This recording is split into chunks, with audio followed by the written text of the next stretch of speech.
Russian grammar's complicated, or just drive you mad.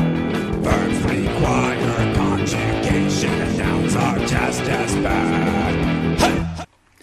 Rusky Ed here, and although they say you can never have enough, they also say that too much of a good thing isn't all that it's cracked up to be. Sometimes I wish people would just make up their minds on these things. But be that as it may, this lesson is about having enough and sometimes having too much. And to kick things off, here's our first sample sentence.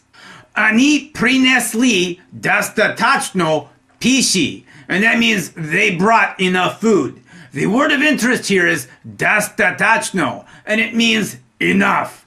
In this sentence, it is in its adverb form, but it has an adjective form also, and that would be dostatachny.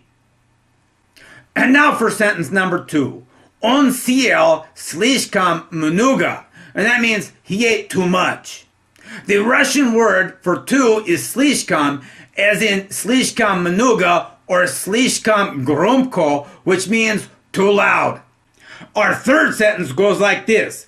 Достаточно сказать, он очень устал. And that means, suffice it to say, he was very tired. Сказать is the perfective aspect of the verb we will see in our next sentence, which happens to be Они говорят слишком много, which means they talked too much. Both сказать and говорить mean to speak or to talk, with говорить being the imperfective aspect and сказать being the perfective aspect. Oh, and by the way, много means much or many, as in много раз, which means many times. And finally we have скажите мне, когда есть достаточно, which means tell me when there is enough. Here we see an imperative form of сказать. We also see the word когда, which means when. And so these are the words we focused on in this lesson. Достаточно means enough, слишком means too, сказать means to speak, много means much, and когда means when. It looks like this lesson has been long enough. Better stop before we have too much of a good thing. Rusky Ed, signing out.